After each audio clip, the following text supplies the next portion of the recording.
All right, let's get right into it. Today, we're cracking the code on one of the biggest recruitment drives in India's healthcare world, the AIIMS Common Recruitment Examination, also known as the CRE. We're going to break down exactly what this massive opportunity could mean for you. So, let me ask you a question. Have you ever dreamed of working at the All India Institute of Medical Sciences?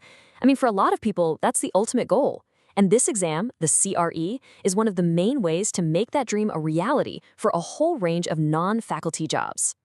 And we're not talking about just a few jobs here. The latest drive put out over 1,383 vacancies for different Group B and C posts. That is a huge number, a massive opportunity. And in this explainer, we're going to walk you through exactly how you can navigate it. Okay, so first things first, what exactly is this AIIMS CRE? Let's zoom out and get the big picture. Think of the AIIMS CRE as this one giant national-level exam. It's designed to fill all these essential non-faculty jobs across every single AIIMS institution in the country. Basically, it's a single unified gateway to get into the entire AIIMS network. And the variety of jobs on offer? It's honestly staggering. We're talking everything from administrative roles, like lower and upper division clerks, to technical jobs like junior engineers, to, of course, absolutely crucial medical support roles like nursing officers, and even allied services like dietitians. There really is a path for so many different skill sets. All right, so you see the opportunity, and you're probably getting excited.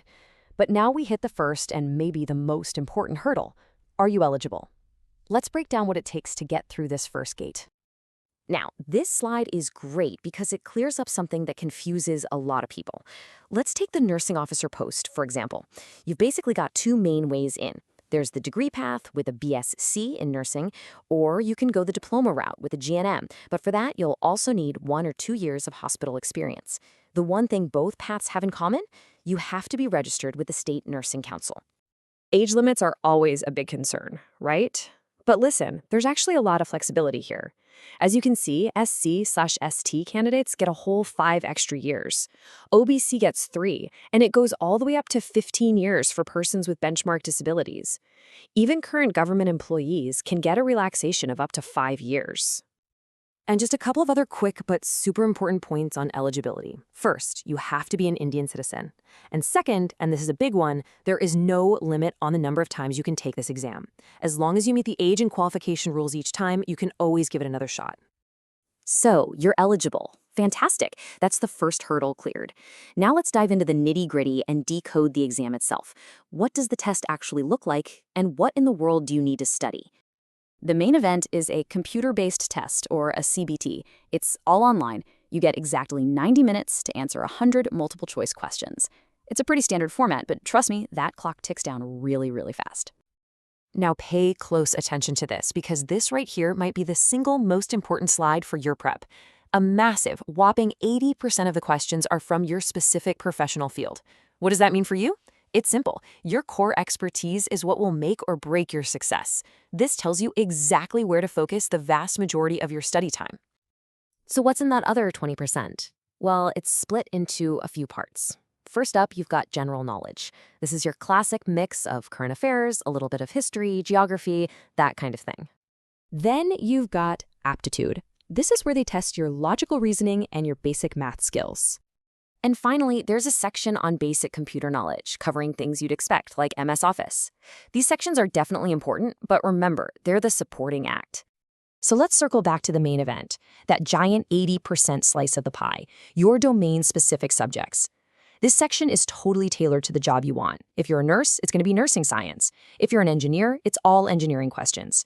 This is where your deep expertise gets put to the test, and it's your biggest chance to really stand out from the crowd. Okay, we have to talk strategy because understanding the scoring is absolutely crucial. You get 4 marks for a correct answer, which sounds great, but here's the catch. You lose 1 mark for every wrong answer. Unattempted questions get you 0. So you see? This isn't just a test of what you know, it's a test of your judgment. You have to be smart about when to answer and when to just skip it. Passing the CBT is a huge achievement, a massive step. But for many roles, it's not the final step. So let's look at the full path, the entire gauntlet you have to run to actually secure your position at AIIMS. Your journey looks something like this. First, you've got to pass that computer-based test. Then, depending on the post, you might have to clear a skill test. After that, it's on to document verification. And finally, if you clear all that, you'll receive your final institute allocation based on your rank and your preferences. So you're probably asking, what even is a skill test? Well, it's exactly what it sounds like. It's a practical exam to test your job-specific abilities. For a junior admin assistant, that means a typing test. For a stenographer or a private secretary, it's a dictation test at a pretty high speed.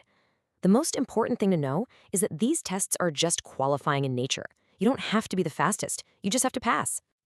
Now, to even stay in the running after the CBT, you have to hit these minimum scores. As the chart shows, it's 40% for general and EWS, 35% for OBC, and 30% for SCE/ST. But, and please listen closely to this is just the entry ticket. The actual cutoff score to get selected will almost certainly be higher because it all depends on the competition for your specific post. We've covered the what, the why, and the how. So now, let's put it all together and build a practical blueprint to get you ready for success. So how do you actually prepare for this? Here's your game plan. First, you have to know that exam pattern inside and out, especially that 80-20 split. Build your study plan around your domain knowledge. Second, practice relentlessly. Use mock tests and old papers to get comfortable with the time limit and the negative marking. Third, stay updated on current affairs, especially anything in the healthcare sector. And finally, and I cannot stress this enough, revise everything regularly. And of course, before you can do any of that, there's the practical step of actually applying. The fee is 3,000 rupees for general, OBC, and EWS candidates. It's a little less, 2,400, for SC and ST candidates. And here's some really great news. Candidates with benchmark disabilities are completely exempt from the fee. So there you have it, a complete breakdown of the AIIMS CRE. The path is clear, the requirements are laid out, and the opportunity is absolutely immense. The blueprint is right here in front of you. The only question left is, are you ready to build your future at AIIMS?